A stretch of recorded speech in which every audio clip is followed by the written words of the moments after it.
Aláròyé máa wí o. Àwọn olólùfẹ́ Pasuma ń bínú sí Táyé Currency gidigidi o. Wọ́n ní kò gbọ́dọ̀ wá sékòó. Ọkùnrin olórin ìlú Ìbàdàn tó gbajúmọ̀ dáadáa ni Táyé Adébísí Currency tí gbogbo èèyàn mọ̀ sí Táyé Currency ti ṣàlàyé bọ́rọ̀ tó sọ lóde eré kan tó dá wàhálà sílẹ̀ tó sì bá àwọn ọmọlẹ́yìn Wàsíù Àlàbí Pasuma àti Sẹ̀fí Àlàó Bàbá Oko nínú ṣe jẹ́. Láìpẹ́ ìlọkùnrin náà kọrin lágbo eré kan níbi tó ti sọ pé Òbésèré ni Pasuma ń kọpí ńgbà tó kọ́kọ́ bẹ̀rẹ̀ orin tó sì sọ pé Ṣínà Àkànní ni Sẹ̀fí Àlàó kọpí ní tiẹ̀.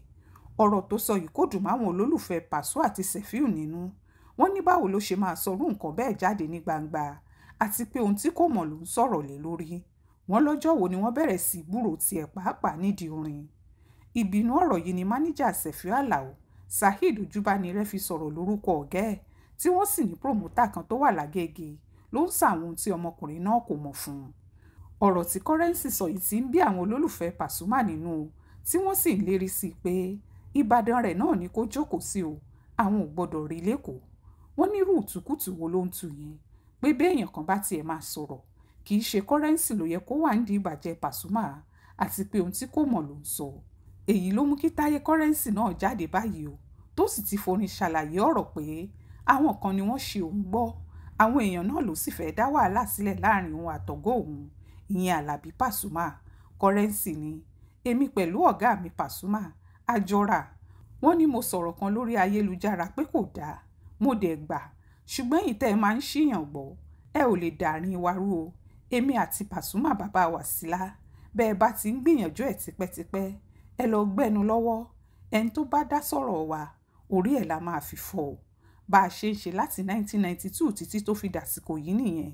Ó ti tọ́gbọ̀ ọdún tá a ti jọ wà ẹ ò lè dàrin wa rú. Ẹni tó ń pọ́n Pàsó lé tó Táyé mi ò tíì rí. Ẹni tó gbé e fún Pàsó tó Currency mi ò tíì rí. Tí n bá sọ̀kan tẹ́ ẹ bá bínú ó kù sọ́wọ́ yín ṣùgbọ́n ó ti yọ̀gá mi Pàsó ó ti yọ̀gá ọ̀gá mi gangan ni Pàsó. Nígbà tó ń sọ̀rọ̀ nípa ẹ̀sùn tí Ṣẹ̀fíù Adékúnlé fi kàn àlàyé tó ṣe ni pé àwọn kan náà ni wọ́n fẹ́ dá wàhálà sílẹ̀ láàrin òun àti Sẹ̀fí Àlàó Bàbá Oko. Ó ní ẹni tí mo máa ń pọ́n lé ni Sẹ̀fíù òun náà sì máa ń pọ́n mi lé gan. Ẹ tún fẹ́ máa dájà sílẹ̀ láàrin wa ẹ lọ ṣọ́ra yín o. Báyìí ni Táyé forin ṣàlàyé bọ́rọ̀ náà ṣe jẹ́ páwọn kan ni wọ́n ṣòun gbọ́ ṣùgbọ́n àwọn ọmọlẹ́yìn Pàsó ti fún lésì. Wọ́n ní nítorí pé Pàsó jẹ́ èèyàn jẹ́jẹ́ tí kò sì ka nǹkan sí ló ṣe fẹ́ máa gùn gàràgàrà. Wọ́n láfi kó ṣọ́ra ẹ̀ pẹ̀lú ìgbéraga ẹ̀. Bákan náà lẹ́lòmíì tún sọ pé ọ̀gbẹ́ni ìwọ náà ṣàṣìṣe kò yẹ kó sọ̀rọ̀ ọ̀rọ̀ bẹ́ẹ̀ jáde rárá nítorí Pasuma kò kọ́pì òun ẹnikẹ́ni. Ẹlòmíì tún ní tó o bá tó bẹ́ẹ̀ kó wá sékòó a máa fún ẹ ní wòtòwòtò. Bó tilẹ̀ jẹ́ pé Currency ti tọrọ àforíjì lọ́dọ̀ Pàsó àti Sẹ̀fí Àlàó Bàbá Oko síbẹ̀ kò jọ pé inú àwọn olólùfẹ́ Pasuma tí ìwálẹ̀ lórí àbùkù tí wọ́n ló fi kàn ga onífújì náà. Monísọ́lá Ṣàká ló ṣàkójọpọ̀ ròyìn yìí fún Aláròyé online television.